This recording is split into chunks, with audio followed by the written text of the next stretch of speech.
A gleaming metropolis rising from the desert, where the world's tallest building pierces the clouds and luxury cars cruise past traditional souks. But beneath the glittering surface of the United Arab Emirates lies a complex web of tensions that could shatter this oasis of stability in an instant.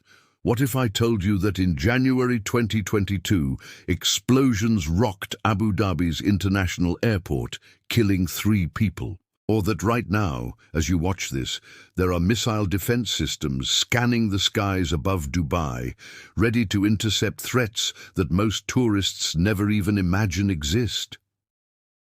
The story of the UAE's security challenges reads like a geopolitical thriller, and today we're pulling back the curtain on a side of this desert paradise that rarely makes it into the travel brochures. Because while millions flock to Dubai beaches and Abu Dhabi's cultural landmarks, few realize they're stepping into one of the most strategically complex regions on Earth. Let me take you back to a seemingly ordinary morning in May 2019. 4 commercial ships sat peacefully in the waters near Fujairah port. By noon, they were damaged by mysterious explosions. No one claimed responsibility immediately, but intelligence agencies around the world knew exactly where to look. This wasn't random vandalism, it was a calculated message in a shadow war that had been brewing for decades. And here's where it gets interesting. The UAE's response to this attack would reshape the entire Middle Eastern security landscape. You see, the Emirates sit at a crossroads that makes them both incredibly wealthy and incredibly vulnerable. Just 35 miles of water separate them from Iran, a nation with an arsenal of ballistic missiles and drones capable of reaching any target in the UAE within minutes. But the real threat isn't always the one you can see coming on a radar screen. Sometimes it arrives in the form of a rebel group hundreds of miles away in Yemen, armed with Iranian technology and a burning desire for revenge. The Houthis, have you heard of them? Most people haven't, yet this Yemeni militia has done something that seemed impossible. They've brought war directly to UAE soil, and I'm not talking about distant proxy conflicts or diplomatic tensions. I'm talking about actual missiles and drones striking the heart of one of the world's safest countries. But to understand why a group of rebels in Yemen would target shopping malls in Dubai, we need to unwind a story that connects Tehran to Sana'a, Washington to Abu Dhabi, and reveals how the UAE became a player in a game where one wrong move could ignite the entire region. Here's what's fascinating. The UAE has spent the last decade walking a tightrope that would make any circus performer nervous. On one side, they host American fighter jets and missile defense systems. On the other, 500,000 Iranians call the Emirates home, and trade between the two countries reached over $20 billion in 2023. How do you maintain friendly business relations with a country whose military leaders have openly threatened to turn you into, and I quote, a barrel of gunpowder? The answer lies in what might be the most sophisticated diplomatic balancing act in modern Middle Eastern history.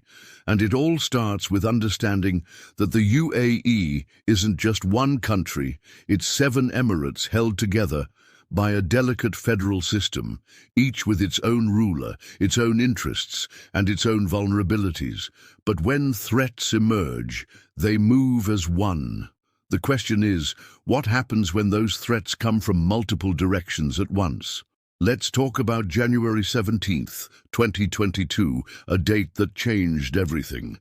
The Houthis launched what they called Operation Yemen Hurricane. Drones and missiles flew across hundreds of miles of desert, evading detection systems, heading straight for the UAE's capital. When they struck, fuel tanks near Abu Dhabi International Airport erupted in flames. For the first time in its modern history, the UAE was under direct attack. The response was swift and telling. Within hours, American F-22 Raptors, some of the most advanced fighter jets in the world, were in the air over the Emirates. The USS Cole, a destroyer with a history of its own encounters with Middle Eastern conflicts, moved into position off the coast. But here's what the news reports didn't tell you. In the weeks that followed, the UAE quietly implemented restrictions that would fundamentally alter its relationship with its biggest ally. American forces at Al Dhafra Air Base suddenly found themselves unable to launch certain operations. The UAE, it seemed, had decided that being America's unsinkable aircraft carrier in the Gulf came with risks they were no longer willing to take. A Western official, speaking on condition of anonymity, put it bluntly. Abu Dhabi didn't want to appear against Iran or too close to the West and Israel. And speaking of Israel now, there's a plot twist nobody saw coming. In 2020, the UAE did something that would have been unthinkable just years earlier. They normalized relations with Israel. Suddenly, Israeli tourists were flooding into Dubai, kosher restaurants were opening in the Mall of the Emirates, and behind closed doors, intelligence officials from both countries were sharing information about their common enemy. But when Gaza erupted in flames in 2023, this honeymoon came to an abrupt end. The UAE found itself caught between its new strategic partner and the Arab Street, which watched in horror as Palestinian casualties mounted. The Emiratis' response revealed the true complexity of their position.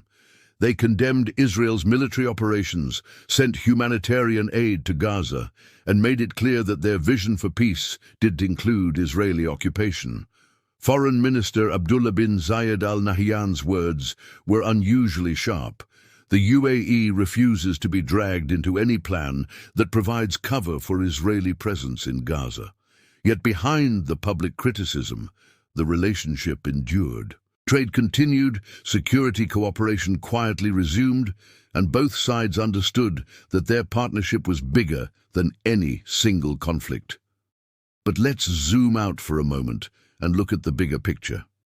The UAE's greatest fear isn't a direct invasion, it's being caught in the crossfire of a regional war they didn't start and can't control.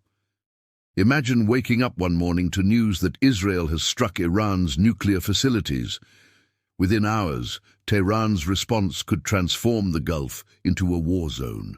The Strait of Hormuz, through which 20% of the world's oil passes, could be closed. Missiles could rain down on oil refineries and desalination plants. The global economy would convulse, and the UAE's carefully constructed image as a safe haven for business and tourism would evaporate overnight. This nightmare scenario keeps Emirati leaders awake at night, and it's why they've embarked on what might be the most ambitious diplomatic reset in the region's history. In 2019, amid escalating tensions, the UAE did something unexpected. They sent delegations to Tehran. By 2022, they had restored full diplomatic relations with Iran. Trade flourished, and both sides spoke of turning a new page. But make no mistake, this wasn't a sign of trust. It was cold, calculated realpolitik. As one analyst put it, the Emirates clearly don't want a military confrontation with their much larger neighbor across the Gulf. The internal dynamics of the UAE add another layer to this complex story. With Emiratis making up only 15% of the population, maintaining stability isn't just a political priority, it's an existential necessity. The social contract is simple but effective. In exchange for political acquiescence, citizens enjoy cradle-to-grave welfare, subsidized housing, and guaranteed government jobs. It's a system that has produced one of the world's most stable countries, but it's also one that leaves no room for error. The government's response to potential dissent has been swift and uncompromising. After the Arab Spring of 2011, dozens of Islamists linked to the Muslim Brotherhood were arrested and sentenced to long prison terms. Laws against terrorism and cybercrime have been used to silence critics, and the press operates under strict guidelines. Human rights organizations cry foul, but the government's message is clear. Stability trumps everything. Yet for all its internal controls, the UAE can't insulate itself from regional dynamics. The war in Gaza has created unprecedented challenges, forcing the Emirates to balance its relationship with Israel against solidarity with Palestinians. Public opinion polls show that two-thirds of Arabs view the UAE's position on Israel negatively during the current crisis. It's a perception problem that goes straight to the heart of the country's legitimacy in the Arab world. The military dimension of the UAE's security strategy deserves special attention. Despite its small size, the Emirates have built what former U.S. Defense Secretary James Mattis called Little Sparta, a military force that punches well above its weight. Patriot missile batteries and the advanced THAAD system scan the skies. F-16 fighters, soon to be joined by F-35s, patrol the airways. Special forces trained by the best in the world stand ready to deploy. But perhaps the most important element of the UAE's defense isn't hardware. It's the web of alliances that ensures they'll never fight alone. The relationship with Saudi Arabia forms one pillar of this strategy. When the Houthis attacked, Riyadh and Abu Dhabi stood together, issuing joint statements calling for maximum restraint to spare the region from a wider war. Their coordination goes beyond words in Yemen. Their forces fought side by side, sharing bases and intelligence. Even when tactical disagreements emerged, the strategic partnership held firm. For the UAE, Saudi Arabia provides strategic depth. For the Saudis, the Emirates offer technological sophistication and global connections. But it's the American alliance that truly underwrites Emirati security. Al Dhafra Air Base hosts U.S. Air Force squadrons, while Jebel Ali Port regularly welcomes American warships. This presence serves as a powerful deterrent. Any country thinking of attacking the UAE knows they'd likely face American retaliation.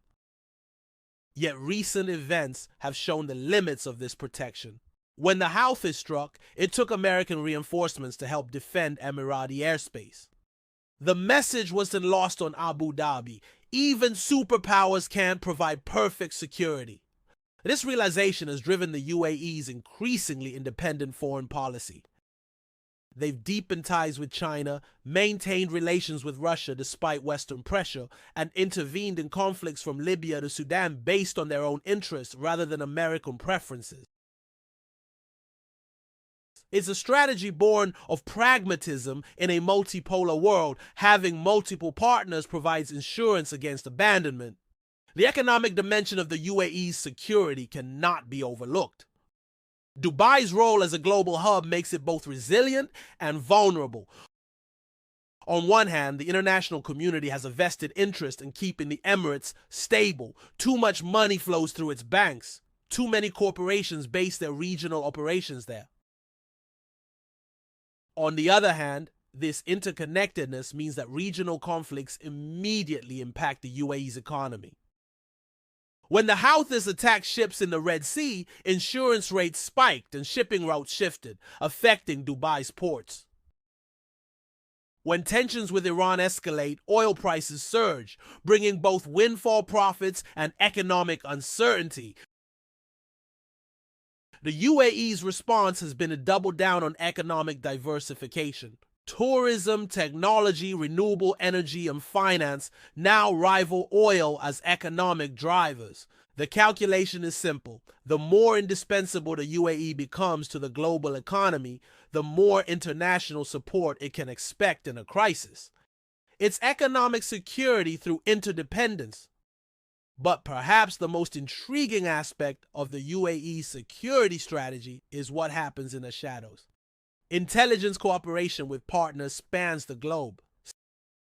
Cyber capabilities developed with help from Israeli and American partners provide both defensive and offensive options. Financial intelligence units track terrorist financing and sanctions evasion.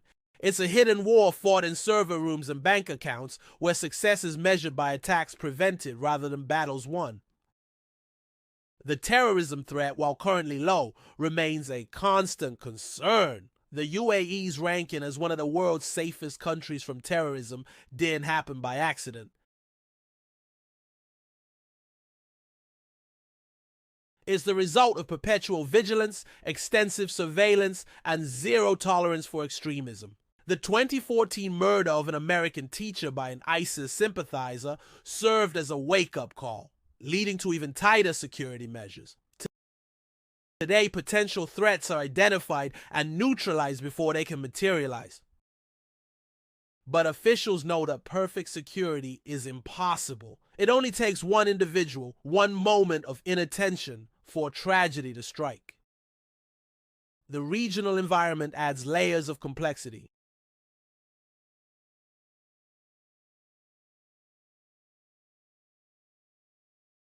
In Yemen, despite efforts at peace, the Houthis continue to issue threats. Al-Qaeda and ISIS, though weakened, still consider the Gulf monarchies legitimate targets.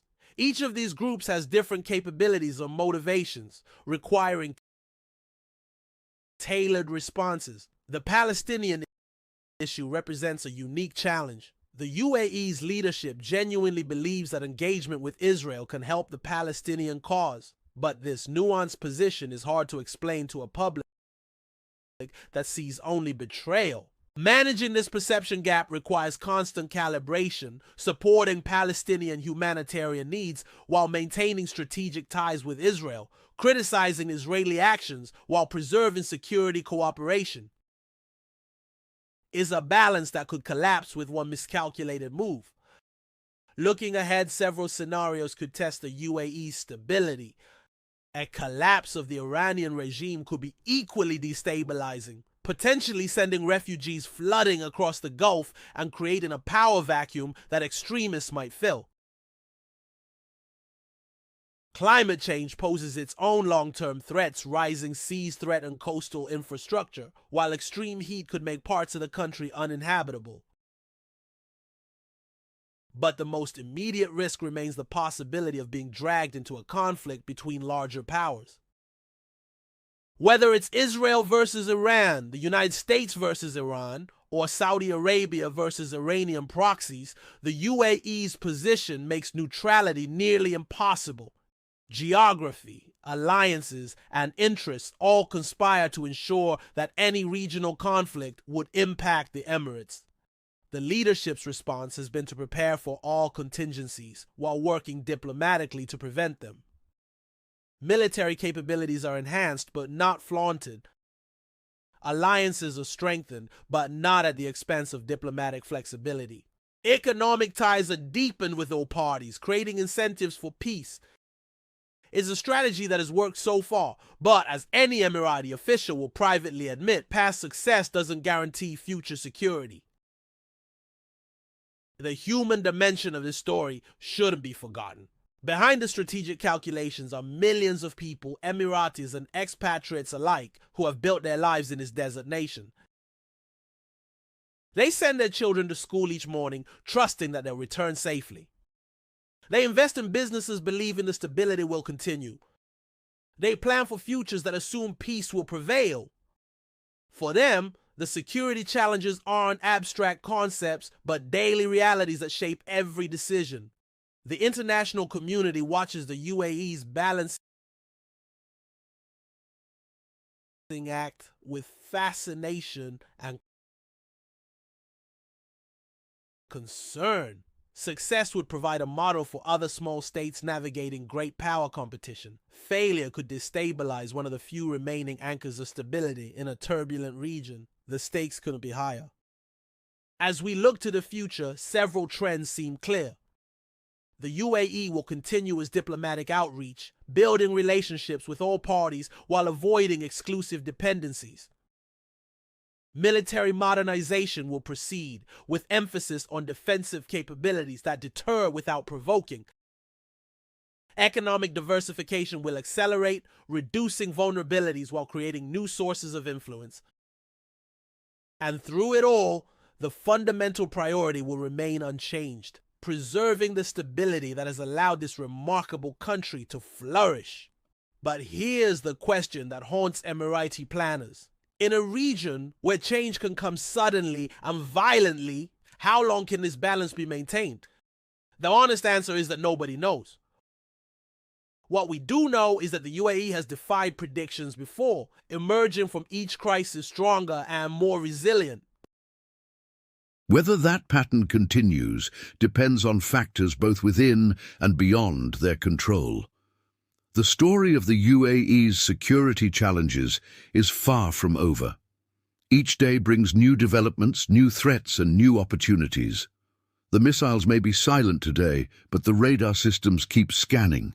The diplomats may be talking, but the military keeps training. The economy may be booming, but the planners keep worrying. It's this perpetual vigilance, this refusal to take stability for granted, that may ultimately be the UAE's greatest defense. As we've seen, the threats facing the UAE are real, complex, and evolving. From Iranian missiles to Houthi drones, from terrorist cells to regional wars, the challenges are multifaceted. But so are the responses: military, diplomatic, economic, and social tools deployed with increasing sophistication. The UAE's story is one of adaptation and survival in one of the world's toughest neighborhoods. What makes this story particularly compelling is how it challenges conventional wisdom. Here's a country that maintains close ties with both Iran and Israel, hosts American bases while trading with China, fights Islamist extremism while promoting interfaith tolerance. It's a set of contradictions that would tear most countries apart, yet somehow the UAE makes it work.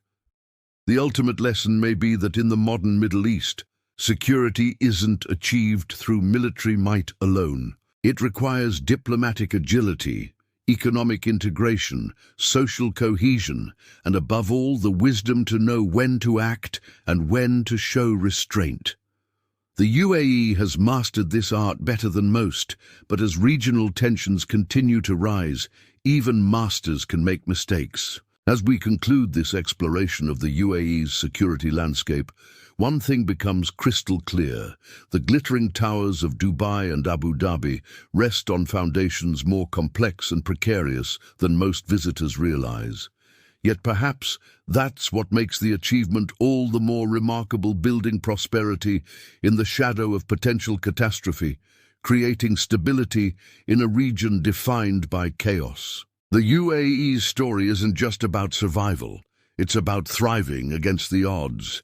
And in a world where those odds seem to grow longer each day, that's a story worth understanding.